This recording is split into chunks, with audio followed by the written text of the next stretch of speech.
How's it going, everybody? Welcome in. Welcome in. Happy freaking Wednesday.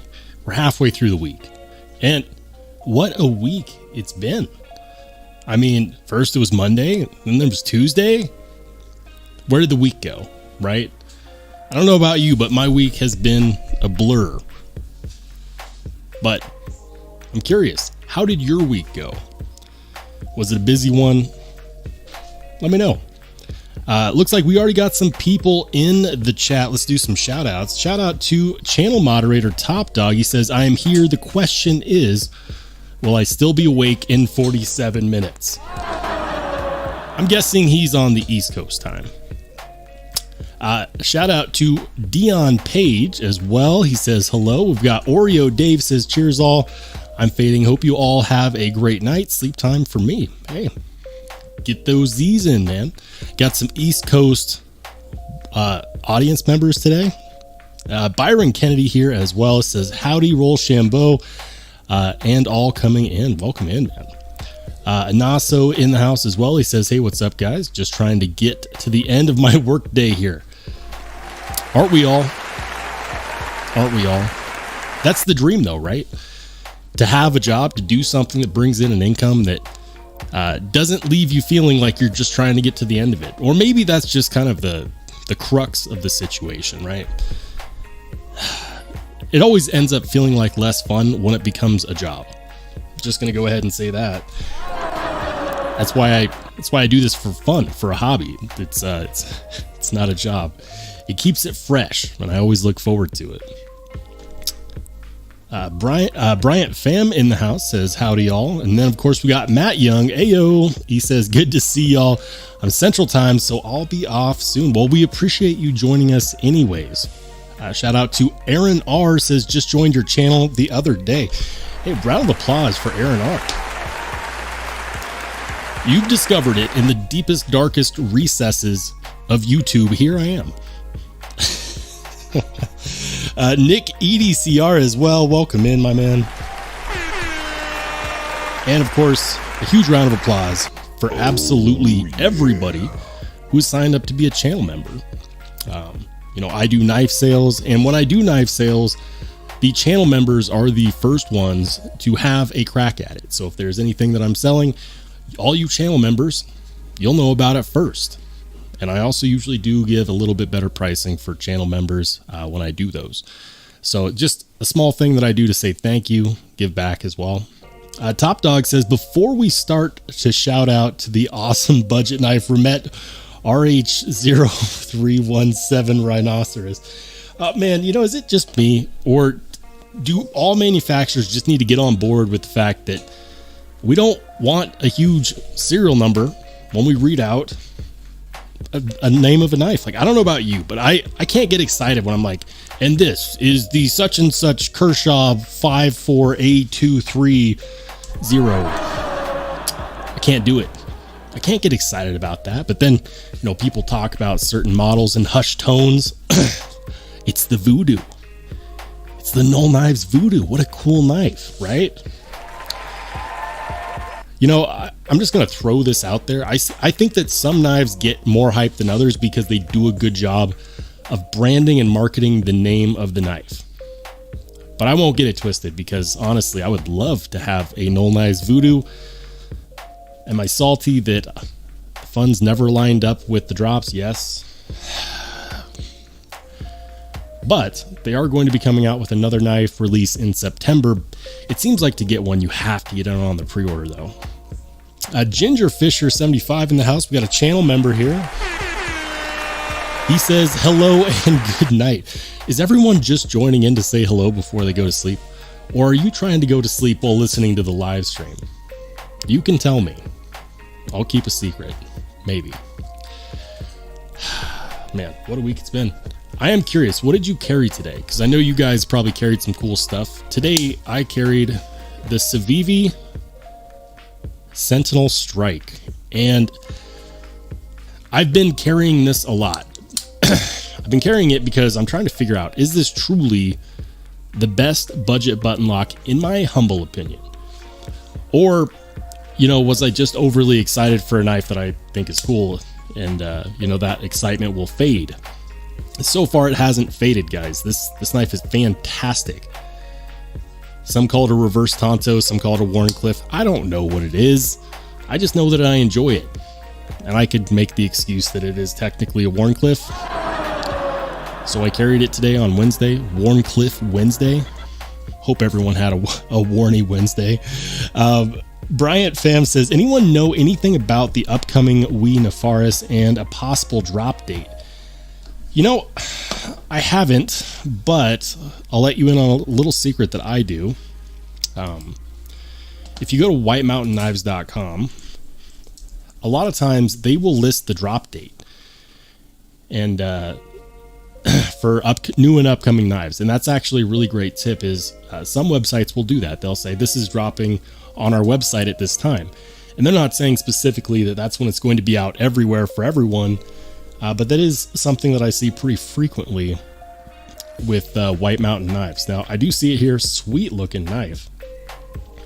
Let's check that out. They do not list a release date. That's unfortunate. But we are getting some pricing. Damn. $306 for the low end. And if you're really bougie, you can spend $680 on one with the Nebula fat carbon fiber inlay and Damasteel. That is bougie. Look at that. $680. Is it worth it? Only you can decide for yourself. I probably wouldn't buy this this high-end full dress version. That's not the one that I would do it on. But the question I have is, will people think it's too expensive on this one? And for those of you just coming in, I get creative when I name my live streams. Sometimes I'm just joking around. Sometimes I have a thought. And today I said you can't have it both ways. And I was really thinking about what happens when I review a knife. If I review a cheap knife or a less expensive knife, people always want something more premium. They want, all the bells and whistles. And then I review something that has all the bells and whistles and is more premium, and they want the cheap knife. So you can't have it both ways. And what I've learned with this channel is that if you try to make everybody happy, you'll make nobody happy. I'm just here to check out cool stuff, so I don't really have a dog in that fight. I appreciate knives of all budget ranges. For example, this one is under $100. That's fantastic. What you get in this price range right now is fantastic. Integral backspacer, aluminum, K110. Man, I'll tell you what, this design is one that I'm a huge fan of. And if you were on the fence about it, I do highly suggest it. Very enjoyable to carry. And what I like is with the aluminum construction, it's extremely lightweight. You can wear this with shorts on and it's not going to weigh down the shorts. Yeah, this one is definitely one that I can highly suggest for anybody out there that's thinking about getting a knife in the $50 to $100 range. You want something that has good build quality, decent size, good action. So far, this is really hard to beat. But I saw a post, maybe I have it over here. I do. Cool. I saw a post on Instagram from Petrified Fish, and they were talking about this knife, but with better blade steel. So this is K110. They're coming out with a new version, same knife, but with 154 cm. If they can hit this right around the $70 price point, it's a winner. This is a winner at $45 with K110 and this micarta. This micarta is better than micarta that I felt on knives that cost 10 times this much. This is still one of my favorite knives, and it's still in the running. It's still a runner-up for best budget knife of the year. I'm collecting these because at the end of the year, I'm going to do a video and I'm going to talk about just what I believe the best budget knife is, budget being under $100. And this is going to be on that list. Will it win it all? I have no idea. We will find out. I'm still compiling data. Anaso says bedtime ASMR with Roll. You know, why not? Why not? Bryant says, anyone know anything about the upcoming Ween of Forest? All right, I already read that one. Anaso says, did you do a comparison with the Sentinel Strike versus the Vision FG? I have not. I haven't, which I should, because they dropped at the same time, and it seemed like people were in one of two camps, and the bigger camp was the Vision FG.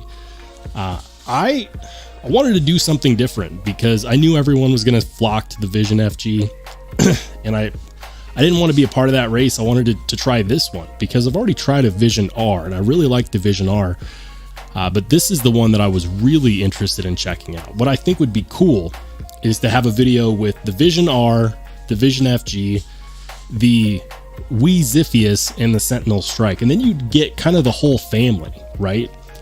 I think that'd be a pretty cool comparison to talk about premium knives and their budget counterparts. Let me know what you think. Michael Upchurch in the house. He says, what's up, y'all? What's up, Michael? Welcome in, man. That's right. We're all about the sound effects here. Nick EDCR says, carrying the K390 and Della Warncliffe Delica as well as the Mini Axon. Just got a pretty good deal on a Cold Steel Code 4. Oh, yeah. Nice. It's a good carry. That is a good carry. I had someone in the office today ask me, how many knives do you need? Need is a very strong word. And I think that non-knife EDC people don't understand that. Yeah, I mean, technically you only need one knife, but if you're in the hobby, you're not in it because you absolutely need it. Trust me, nobody needs 30, 40, 50 plus knives. Or maybe we just get to that point after you collect so many, it becomes an addiction, and then you need it. Just kidding. Addiction is bad. I feel like I'm doing one of those old Dare advertisements. Don't do drugs. Oh, man. Top Dog says, no, not fidget friendly at all. Super strong detent. I think I came into that part of the conversation a little bit late. Top Dog carried the Giant Mouse Ace Sonoma. Now I have a blood blister on my flipper finger. Ooh. You learn a lot about a knife by fidgeting with it. And then, you know, some people will decry it. They'll say, you know what, like, it's not a toy. You've got to be serious about it. If you're not cutting apples for children, what are you doing with your knife? And I'm here to tell you that you carry knives for a multitude of reasons. And if you fidget with your knife, you will be more comfortable with it. You will be more familiar with it. You will understand its limitations better, and you'll index it better. Much less likely to cut yourself, which is ironic because if you fidget with it, you are technically putting yourself in a situation to, get bit.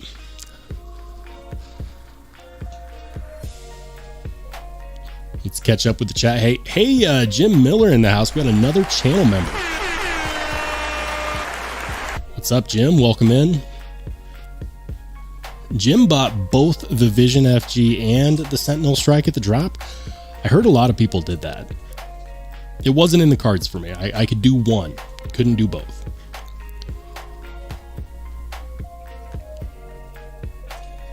Anaso carried the Tempest Microburst. He says, the Tempest Microburst is my Warncliffe adjacent knife of the day. Warncliffe adjacent. Close enough. You know, horseshoes and hand grenades, right? Old Dominion EDC, welcome in. Friend of the channel. He says, nice to be home on a Wednesday night for a change to watch the live feed. Dude, thanks for joining us. Seriously. It's always good seeing the faces. That sounded weird. I don't get to see your faces, I promise. It's always good to see the names in the chat that have been with the channel for a while. Here's something interesting. I had kind of ignored channel growth for a minute. You know, for the longest time, I've been on the road to 100,000 subscribers. That's the goal, right? You know, the first goal was to get to 1,000, got there, and I thought, you know what, you're thinking too small. You're not dreaming big enough. What do you really want for the channel? What direction do you want to go? And the answer is, I want to get to 100,000 subscribers. I want to reach EDC relevancy, because I think it would be a lot of fun to grow a community that large. And so today I checked, and we're at 4,700 subscribers as of earlier today. This is Sparta! Shout out to you guys. That's like, kind of took me a moment to realize that we're about to reach 5,000 subscribers.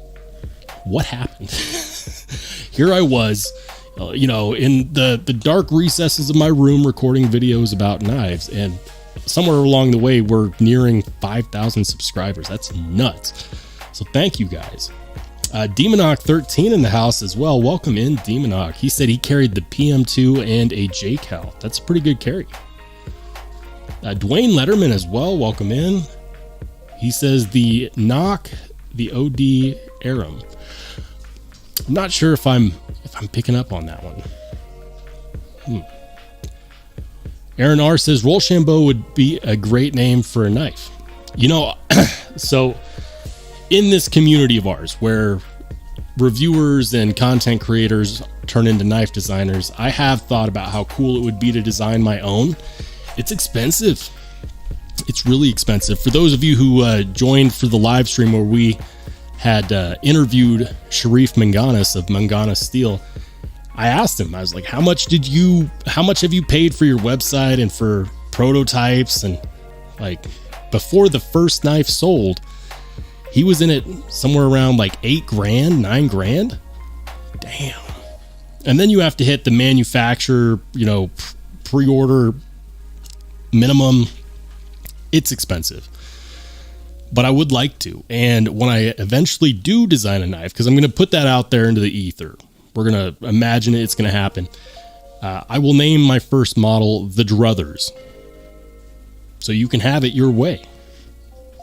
I have no idea what that knife will look like. Hey, Loot 10 Tech's in the house. Talk about a knife designer. We're joined by a legend, Loot 10 Tech's, aka New Breed EDC, so kind to lend me the Clydesdale, which is now on its way to the next channel so they can review it. That was tough, man. It was tough to let it go, to say goodbye at the post office. I wonder how hard it is for him. You know, you create something, you get a prototype, and then you send it out there for, you know, putzes like me to go ahead and give our 2 cents on it. Man, that would be difficult. You'd have to be able and willing to take some constructive criticism. Some people can, some people can't. That's why some knife companies aren't willing to send me knives, but you didn't hear that here. Maybe you did. Bryant says, congrats on the channel growth. Thank you, man. Blades and Fades in the house. Another awesome content creator, another knife channel.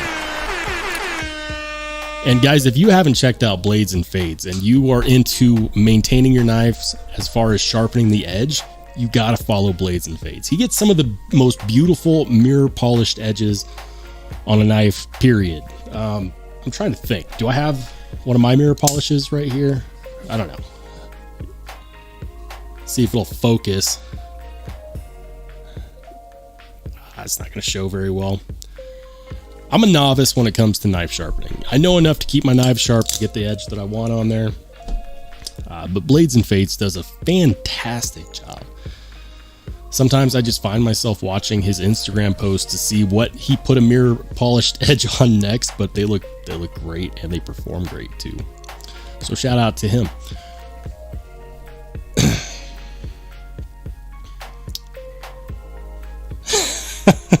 Old Dominion EDC says Rollshambo collaboration custom.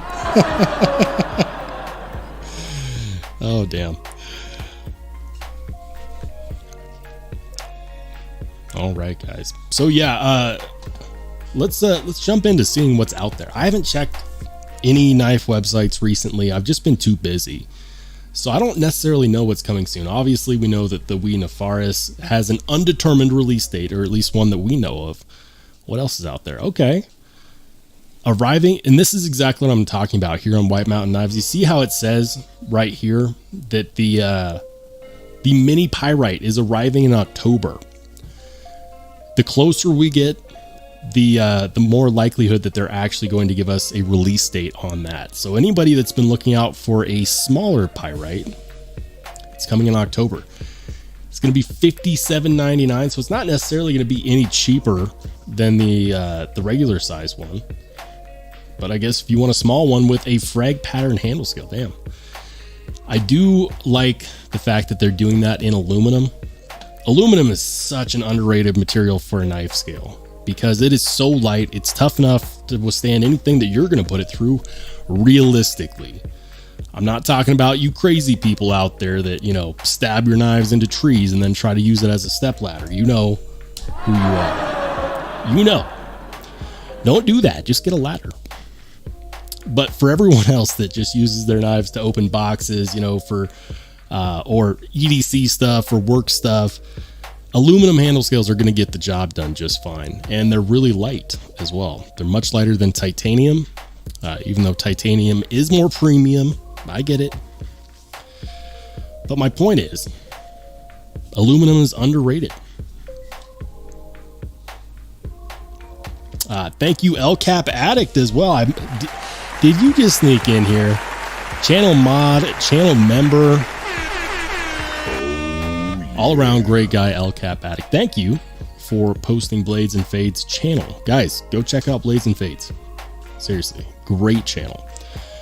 Blades and Fades says, I have a sharpening playlist with tons of tip videos and tutorials. Certainly ones might be more aimed at a novice sharpener, but plenty of them are helpful for beginners as well. Yeah, you know what? I've learned so much about knife sharpening from watching a multitude of videos. For those of you who are daunted, you know, if you feel overwhelmed when you watch people like Neves Knives do knife sharpening and he's holding the perfect angle, you know, freehanding it on a stone, you just got to get in there and try it. Watch a lot of videos, watch a lot of tutorials, and pick out a knife that you're not afraid to screw up. Seriously, you'll never get over that fear. And I promise you that once you start doing it, that actually becomes really fun in and of itself. Some people meditate. I like to sharpen my knives. That's why all my knives are sharp. And I've gone through plenty of sharpening stones. LCAP says, SOG has a pretty good sale going on at the moment. 20% off over 200 plus in stock items, plus potentially another 30% off with the code SheShield. Yeah, shout out. That is a great shout out, LCAP. Thank you.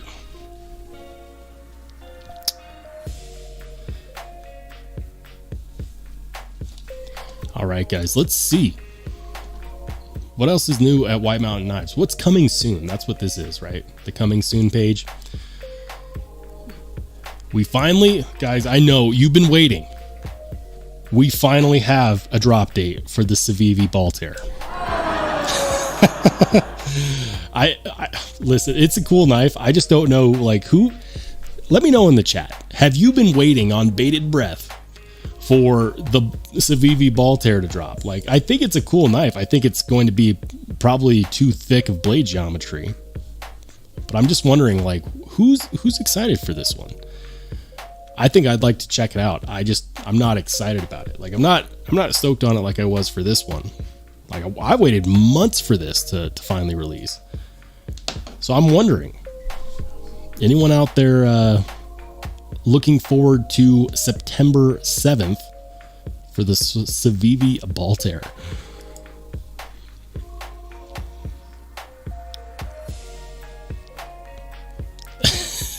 Top Dog says, nope, not waiting for it. Me neither. I mean, would I review it if I had the chance? Yes. Am I going to buy it in September? No. And that's primarily because if I do look at a cheaper knife in September, it's going to be the 154 cm version of this guy. of the Victor. Love this piece. Love it. K110, 45 bucks. So good. It's so good.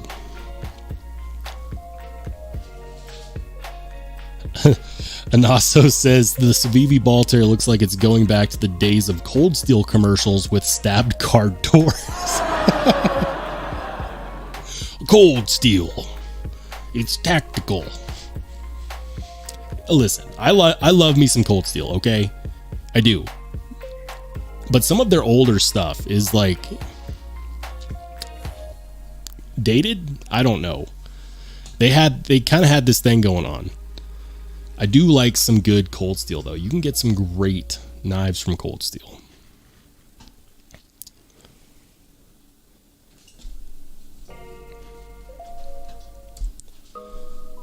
All right. What else they got? Looks like the Warncliffe Civivi Elementum, another knife that I'm sure some people will love it. It's not for me. Not really a Civivi Elementum guy. The White Mountain Knives exclusive Kaiser Mini Towser with the axis lock. The clutch lock. Clutch lock. It's most definitely not the axis lock. Yes, it is. Yes, it is. It's the same design. Why do we have to name things differently? I'm sure that since it's the clutch lock, it'll have the adjustable settings where you can change the stiffness of the lock and how it actuates, which is cool. But ultimately, it's the same thing as an axis lock. Let's not get it twisted. But it's going to have 154 cm. It's a sheep's foot blade, a titanium handle, frag pattern, 105 bucks. That's actually a pretty good deal. There you go, guys. That's if you're on White Mountain Knives, go ahead and pop in your email address to be notified on that one. I guarantee you that one is going to sell quickly. That's a pretty damn good deal.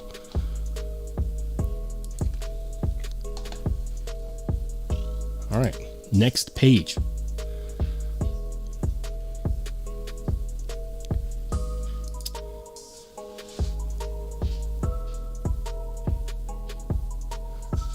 You know what? Let's check out DLT.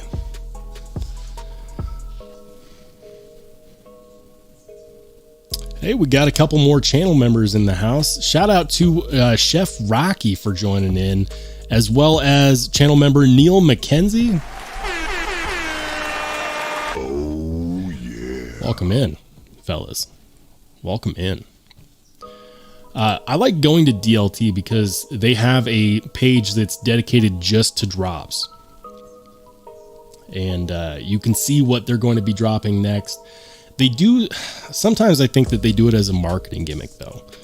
Because they'll be like, oh, new drop coming soon for this, $3,000 knife that we know is going to be hard to sell because not that many people are in the market for a $3,000 knife. And that's cool. I like to see it. I'm never going to buy one like that. Like, do we really need to put it on the drop page? Just list it for sale. Come on now. For example, this is a brand that I've wanted to check out for a while. The Attention to Detail, which I always thought was kind of ironic. I remember watching a Metal Complex video on one where it had lock rock. I'm like, you know what? I get it. On a mid-tech knife, sometimes you get one with lock rock. But apparently it's a pretty common issue on their knives.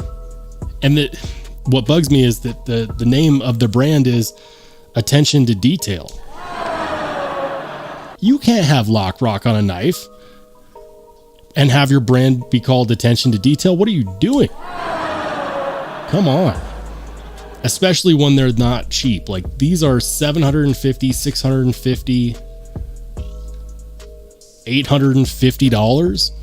No, you just can't do that. Fix your lock rock. Come on.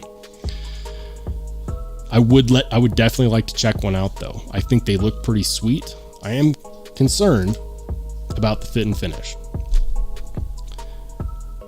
Like, for example, this one looks awesome. That looks pretty freaking sweet. I'm not a huge fan of the paisley on there, but the blade shape looks great. A pocket clip looks all right. And they got a coffin pocket clip over a paisley engraving. I don't know if I agree with that. I like the silhouette. Okay, I'd go with the different engraving. Do they have a different engraving? Let's see if we can find it. So far, I'm not seeing the same model with the different version. That's okay. This one is one that I thought was pretty sweet as well. $1,150. Damn. $1,150. Or payments as low as $29 a month with Cecil.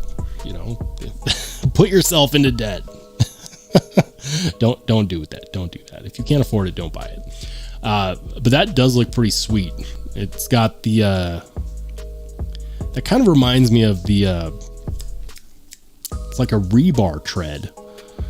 It's the Mark II large Hisatsu with the rising grind S35 VN stonewash tie tread plate. Yeah, $1,150. People will do it. People will do it. Otherwise, they wouldn't have a company. Hey, we got Pretty Fly for a Knife Guy. Welcome in. He says, hey, Rollshambo. Tagged everybody. Nice. Blades and Fade says, shit, bro. $700. Ain't no way I'm risking it after all the things I've heard. Maybe if I was rich, but I'm not. So, F that.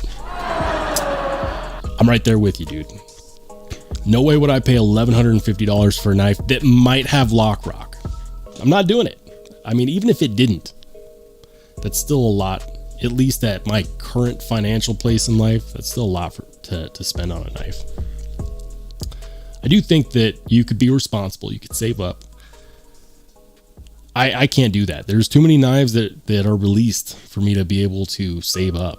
You know, I start saving and then something comes out that I really want. I'm like, oh, we'll grab that. And then 2 months later, there's something else. That's why I'm always selling knives.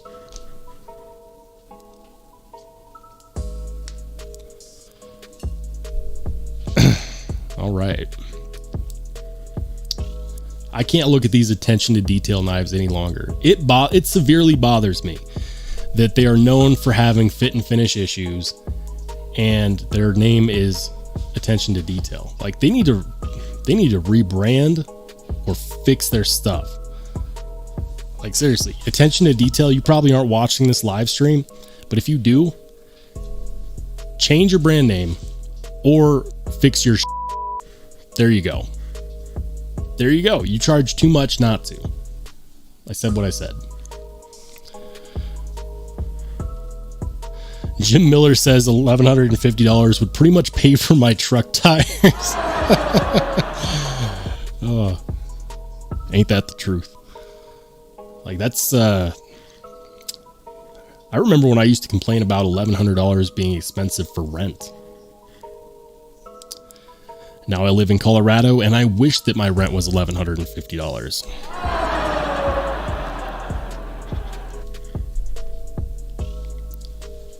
All right. What else? What else is out there? It's oh, you know what? So this is a website that I haven't featured on a live stream yet, but this is a really good one if you are in the market for a Hinderer or a Microtech or other American made brands, because they carry them and they do drops every Thursday at about 2 p.m. Mountain Standard Time. So if you're Central Time, that's 3 p.m. And if you're Eastern Time, that's 4 p.m. And they almost always have a Hinderer. They almost always have these highly sought after American made knives.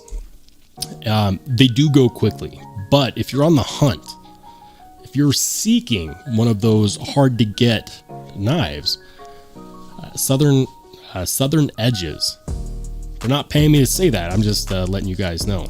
And if you sign up for their emails, you get an email every time they do a drop, and they'll show you what's in the drop in the email, so you know. Plan ahead. For example, Chris Reeves large Sebenza 31 with the unique graphic. Listen, I like Chris Reeves as much as the next guy, but is it just me, or are the unique graphics a little corny for them? It's not really my thing. If it's your thing, great. I'd much rather have one with like a unique inlay or a unique blade shape, unique hardware. But to just do the custom anno on it, it's not for me. I wouldn't pay extra for that. I'd rather have a plain large Sebenza.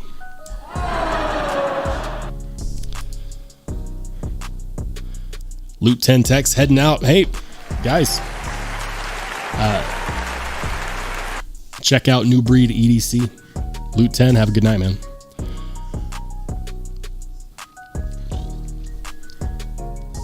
Hey, we got Matt Russell in the house. Standing ovation for channel moderator. Oh, yeah. Channel member. All around great guy, Matt Russell. How's it going, Matt?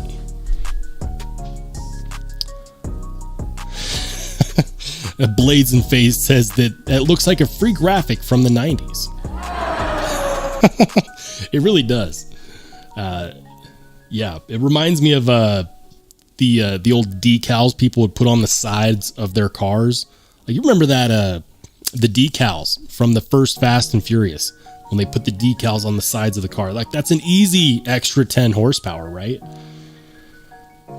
I'm curious though. Like, is there anybody in the audience right now that actually really enjoys these unique graphic versions of the Chris Reeves knives? Like, do I think that they're cool? Yeah. Do I think that they're worth an extra $250 or $150 or any, like, I think large Sebenza 31s go for like $500-600. Last time I saw one, it was like $550. If I'm right, that's $200 extra for a unique graphic. It's not for me. I'd rather just have a plain one.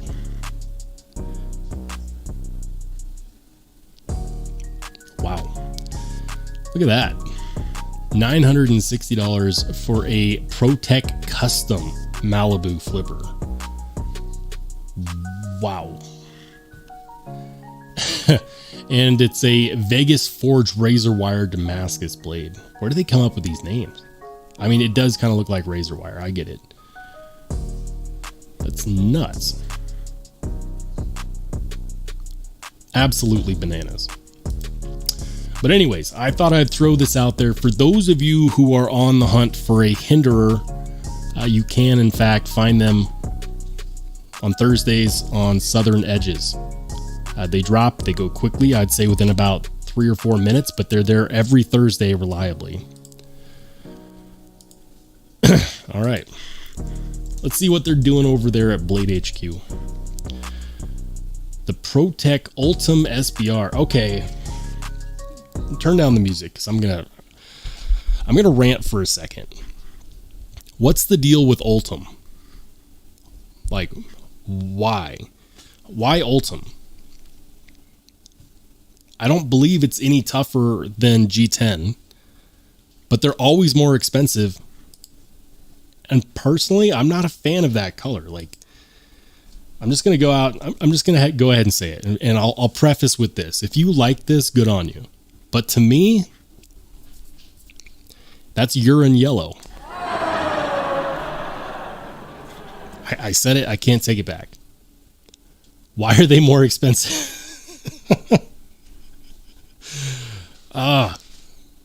Like, I'm sorry, I just don't like the look of the Ultim.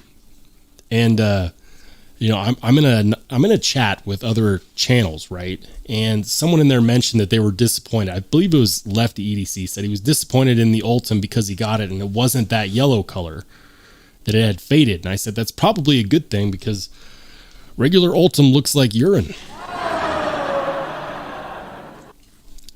Can't do it. I can't do it. I'm sorry. Give me aluminum, give me titanium, give me micarta. I'll take regular G10 over Ultim. Even if it is more sturdy, I just don't like the aesthetic. I wouldn't carry it. I just wouldn't carry it.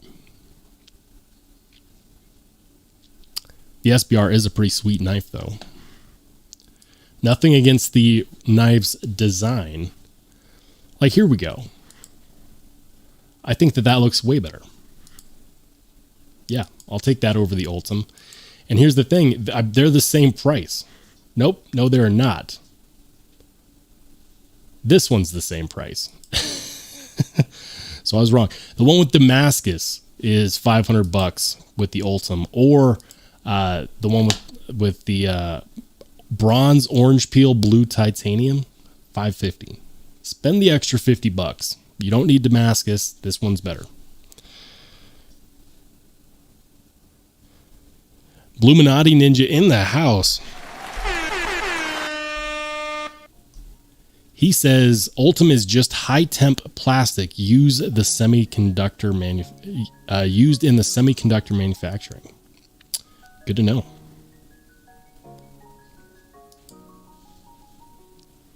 Good to know.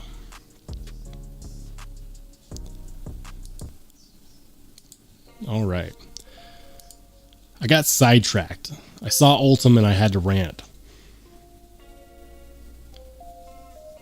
I couldn't help it. I can't help it. I was just born this way. What is this? The Mykov Predator lever lock automatic. Man, that's old school style. Instead of a button, you press that lever and bam. You know, you press the lever, it's like the Spartan kick. This is Sparta! I'm not going to lie to you, that actually looks pretty cool. $115, what do you get? What type of steel is it? It does not say. Blade, oh, it does. It's $420. Okay, so it's not a super expensive blade. I believe what you're paying for here is the traditional style, and it's not a small knife. 8.5 inches overall with a 3 3/4 inch blade, 5.2 ounces, wood handle scales. There's no extra milling on that. That is pretty cool. I actually really do have an appreciation for the lever lock automatic knives. That's pretty cool. The Mykov 241 Predator. Does anyone have a lever lock automatic? Do you like it? Is it good? Do you wish they made more? Let me know.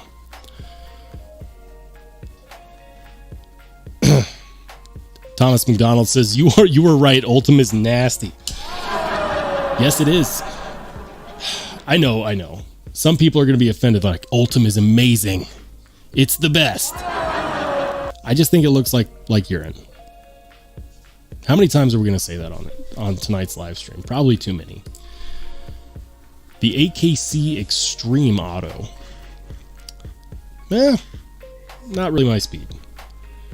Oz 8 steel. Made in Taiwan. Aluminum handle scales. $85. I think you could do better. Get a Kershaw launch. Same price range. Made in the US. That's what I would do. The Sencut Honoris. $20. 9CR18 MOV steel. Yeah, I could see it. Not bad for a budget option.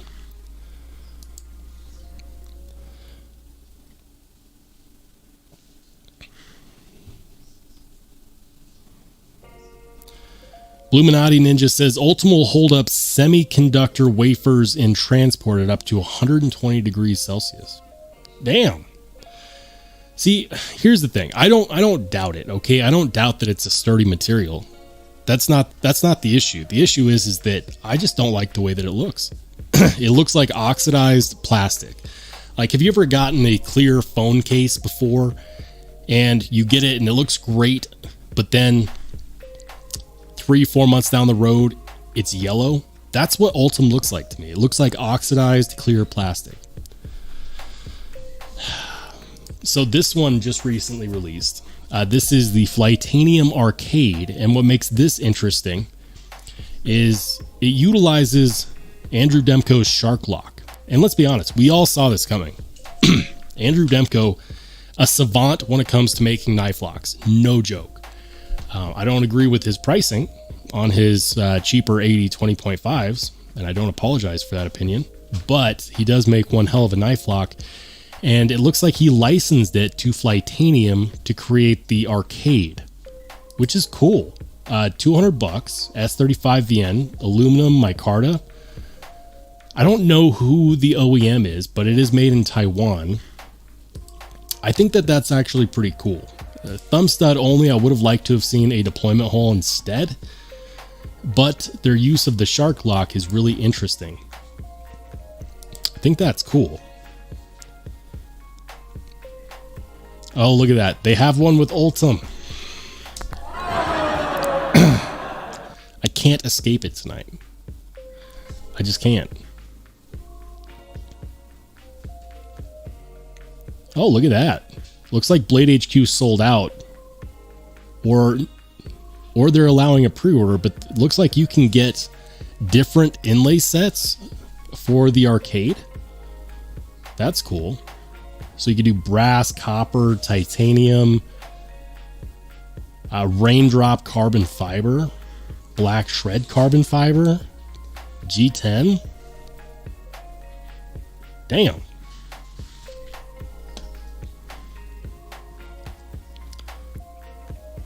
LCAP says, I would/might get a Deca and Ultim since I plan on replacing the scales unless I liked the Ultim. You know what? The only way to know for certain is to try it.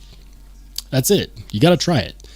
And I might be over here talking smack about how Ultim looks online, but the truth is that when you're spending your money that you worked hard for, it doesn't matter what people like me say. If you like it, that's what's important. And it's picking up speed. So obviously people do. I just don't know why. For example, Bluminati Ninja brought up a point where Ultim is extremely heat resistant, right? It's a semiconductor wafers up to 120 degrees Celsius. That's insanity. But my question is, do we really need it? I mean, for example, I mentioned this earlier.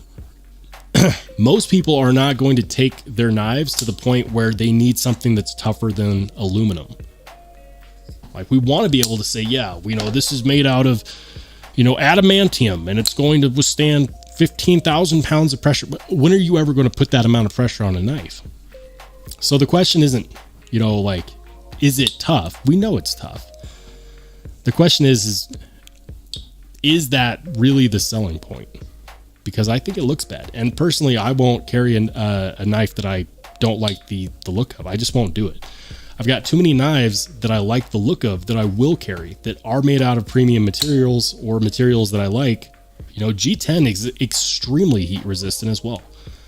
Where are you going where you need to, my question would be is, where are you going where you need that much heat resistance on your knife? Up to 120 degrees Celsius? I'm going to do the conversion on that real quick. 120 Celsius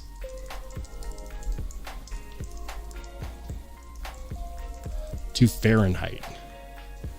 Yeah, it's 248 degrees Fahrenheit. I mean, I get it. Maybe if you're leaving it on the dashboard of your truck and you live in Arizona. But I'm curious now. G10, how much heat? How much heat can G10 withstand? There you go. G10 and FR4 are rated up to 140 degrees Celsius. So is it an improvement over G10?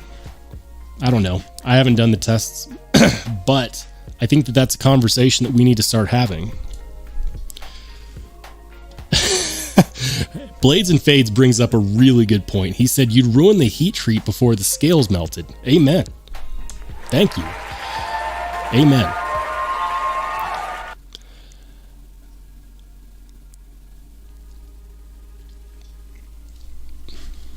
All right, I'm going to try to catch up with the chat. I went on a little mini rant there, but hey, that's pretty cool. Bluminati Ninja says, now having Ultim scales with an insect embedded in it, like a piece of amber, might be kind of cool. Yeah, the Jurassic Park. You could do like a Jurassic Park theme.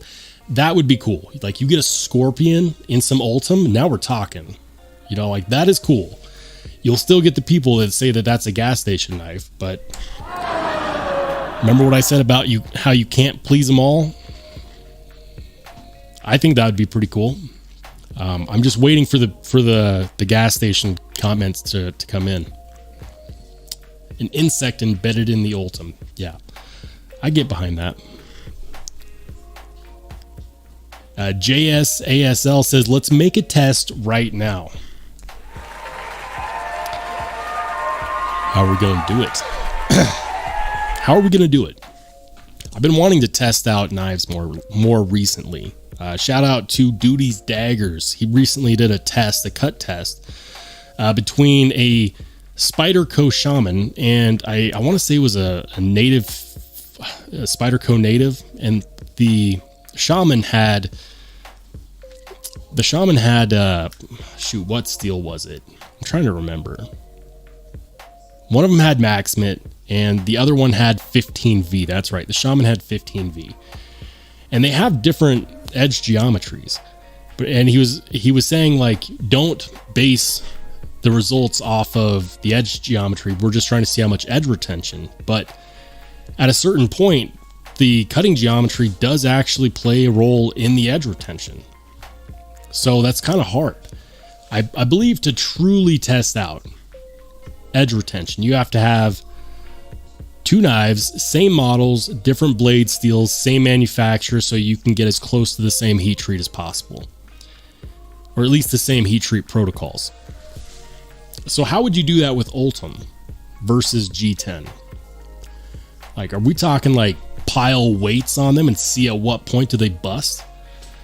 I kind of want to do this now. I might have to get like a G10 inlay and like an Ultim inlay, or like a set of spare handle scales. Would you watch that? Would you find that entertaining to see which one is actually tougher? Like if we could disprove Ultim as a good handle scale material, would it end the fad of urine colored handle scales? I need to know. Tell me. Bluminati Ninja says, Jim, I've only seen it in the pea yellow in differing shades. It just goes brown as it becomes more opaque. Yeah.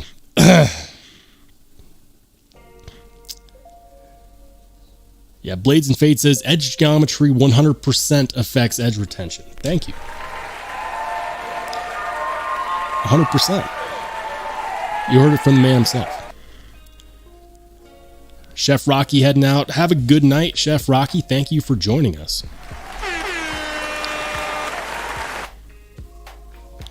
Tori Casey in the house as well. Tori, I did not say hi to you. How's it going, brother? Welcome in. Good to see you. Tori Casey, friend of the channel, of course. He says, man, I missed a lot. This is what happens when I go on rants, guys.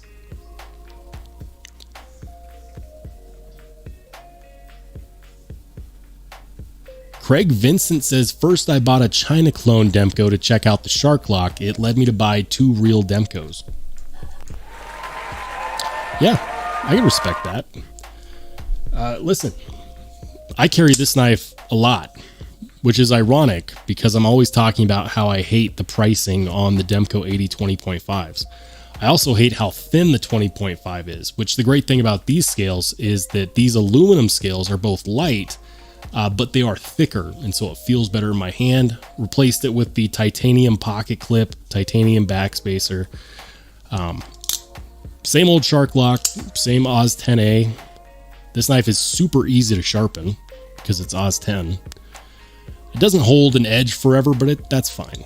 I don't care because I don't baby this knife. This knife gets thrown around, it gets used. I chop up boxes.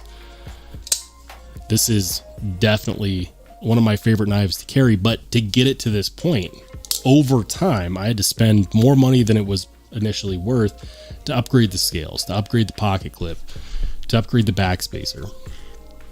So, yeah. Do I like it? Yes. Could I recommend that someone do what I did to this version of this knife? No. But I do enjoy it. Definitely. Anaso says, didn't Dr. Laren say something to the tune of geometry far outpacing steel comp and heat treat for knife performance? I'm not 100% sure, but I have heard something along those lines, that the edge geometry plays a pretty decent role in its edge retention. I think it's all about finding the right steel composition with the right edge geometry, the right heat treat protocols. There are some knives that hold an edge way longer than they have any right to. I've had this knife since, what was it, January, February? I've sharpened it maybe once or twice to get the polished edge on here, and that's it. And I've used it so much since then, and it still is a laser beam through cardboard, paper, whatever. It's K110. It's nothing special. It's upgraded D2, but the edge geometry on here is great. Nice and thin behind the edge, but then it gets to a thicker taper. It's one of the reasons why I love this knife so much. So yeah, edge geometry, huge role to play in edge retention. Hey, we got Tactical Terry 79 channel member in the house. He says Ultim is the ideal thermoplastic choice for demanding high heat applications. There you go.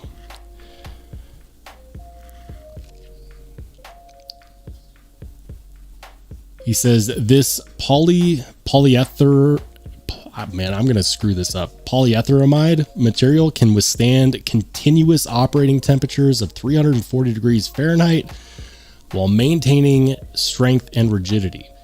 It is easily fabricated and bonded and offers excellent chemical resistance and high dielectric strength. I still want to do a test. I want to do a test. G10 versus Ultim. I want to see. All right, let's see. Ultim, 340 degrees Fahrenheit. Okay. Yeah. So it will withstand a higher heat than G10. I really want to know, though, which one is tougher? Is it worth it? Will you ever take your knife to the point where you really need that extra bit that you can't get from G10? Because G10 is extremely tough. It handles really high heats. Is it better? I've got to know. Thomas McDonald says G10 is the most versatile and practical handle material. We're getting into the debate part. Listen, guys, the moral of this story is, again, this is all just my opinion. I just don't like the look of Ultim. The almost see-through oxidized yellow look of Ultim is just not my thing. Craig Vincent says, my real Demcos are S35VN. I have no idea what the fake one is, but it's pretty good knife for 35 bucks. There you go. Tori Casey says, I don't have a single knife with G10, have either replaced them, have some made, or I don't buy it. You know what's crazy to me is how many custom knives or high-end American-made knives these days are using G10 still. Like, for example, the Hinderer XM18. Whether you like it or not, it is a legendary knife. 500 bucks, not cheap. Not cheap at all. And they have G10 show scales. Now you can replace those, but I believe it's like 150, 200 bucks for the titanium replacement scale. Bananas. Bananas. Personally, I like G10 just fine on budget knives, but for me, if I'm going with a less expensive knife, I want micarta. Micarta is such a good handle scale material. It feels good. The ergonomics on well done micarta, bar none, some of my favorite. And it patinas nicely over time. It wears in and you get a custom look based on your story with that piece. How did you carry it? What did you do? What situations were you in? Micarta handle scales will all reflect that. And I think that's pretty cool. Micarta is probably my favorite lesser expensive handle scale material.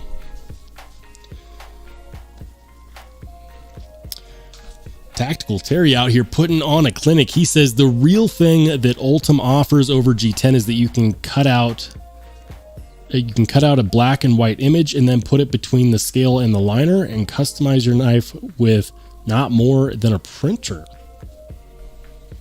That's pretty good to know. Josh Worth says $200 per hinder or tie scale and higher if it's horsehead or frag. Yeah.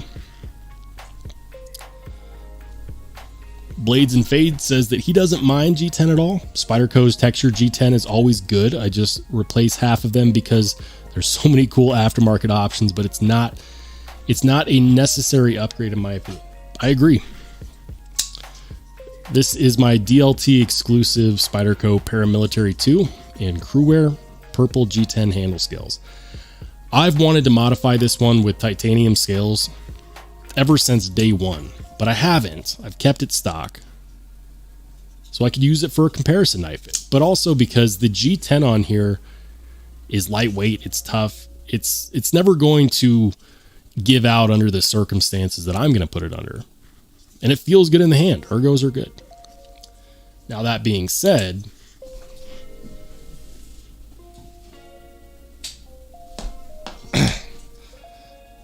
this is my Spyderco Para 3, and I've modified the crap out of this knife.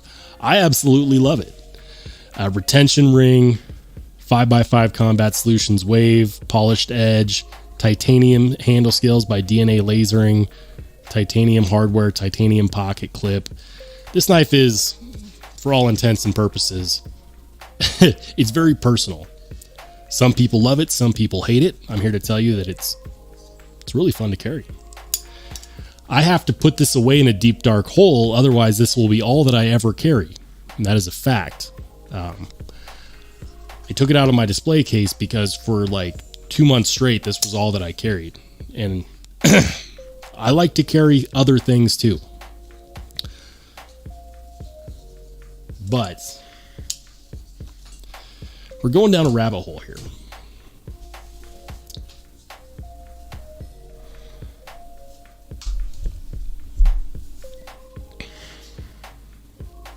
Josh Worth says, or $330 if you're Australian.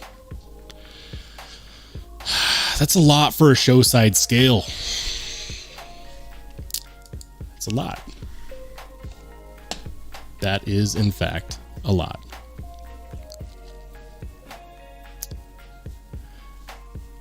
Jim Miller says he wades swamps a lot. G10 stands up. Damn. Jim Miller putting it to the test in the real life, in the bayou. Is it a bayou? Now I'm curious, Jim. What do you do, man? Why are you wading through the swamps, brother? I'm always curious to hear people's stories. Five Door says, hard laugh at hiding so you don't carry it exclusively. Great point. Listen, when you go to all the trouble of customizing a knife, of modifying a knife to be exactly what you enjoy, that's what it is. That's what it is. You know what? Like, it's not for everybody. Some might say that those modifications aren't tasteful, but screw them, because they're not carrying it. They didn't pay for it. It's not in their pocket. It's in mine.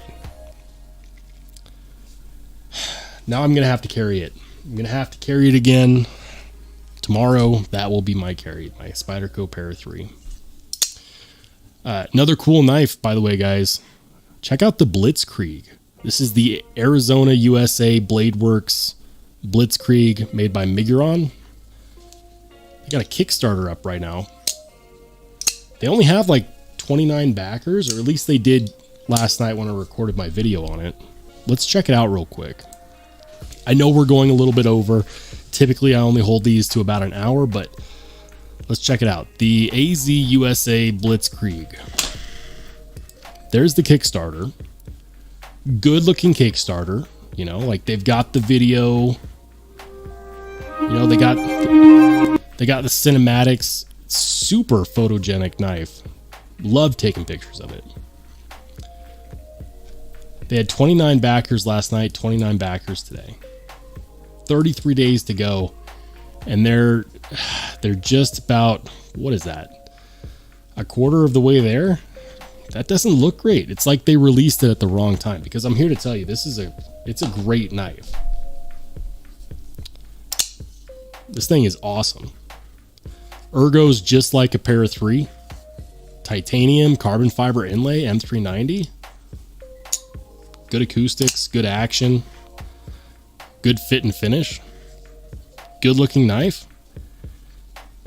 $188, and they only have 29 backers. That's bananas. Absolutely bananas. I don't understand. I think that their timing was just bad. I think they should have released this knife about 4 months ago. 4 months ago, I think it would have been much more successful.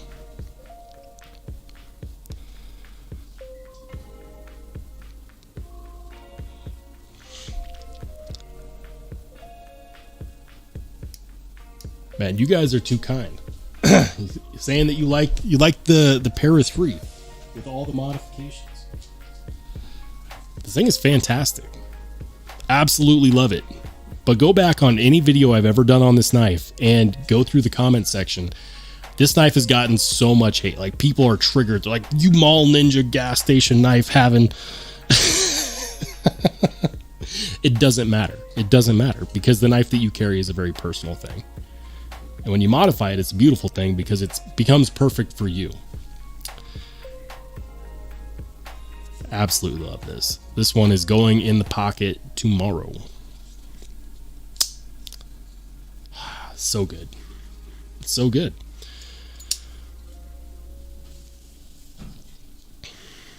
Blades and Fades says they just need more exposure. I've never heard of it, but it looks good. So here's the crazy thing. Neves Knives, huge channel, you all know him. Jared did a video on it. I wonder how well his video did. Let's look it up. Yeah, it got 6.8 thousand views a month ago. Is it his most popular video? Not by a long shot. But I also did a video on it last night, and that video is not performing well. It's got it's performing okay, but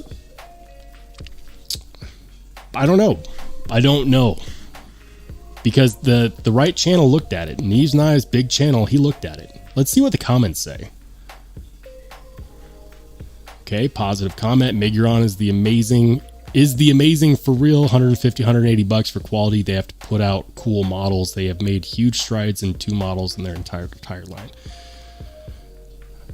What I'm looking for here is I'm looking for reasons why people are not willing to take the dive on it.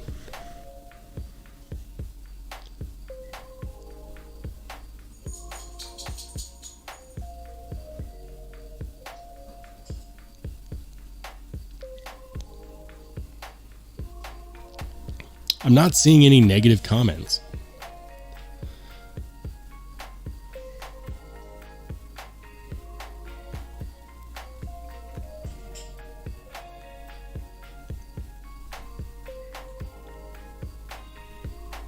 Here's one. This guy says, what a horrible name for a knife, said as a German. What's wrong with Blitzkrieg? I think that's a cool name. Maybe I don't know because I'm not German.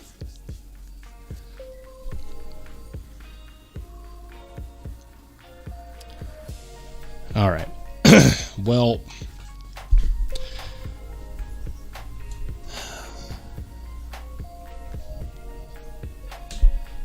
Blades and Fade says he puts out so many videos, though. I watch his stuff all the time and I still miss some of them. Yeah, that's the truth. I don't know how people can do 2 video releases a day. Maybe it's just the way that I do mine. But for me to put out 4 videos a week, which is kind of my average, it's a lot of extra hours. I stay up late. Some of you guys see my videos release at like midnight. And that's just doing 4 a week, and I work on them every day. So the shout out to those who do 1 a day, 2 a day.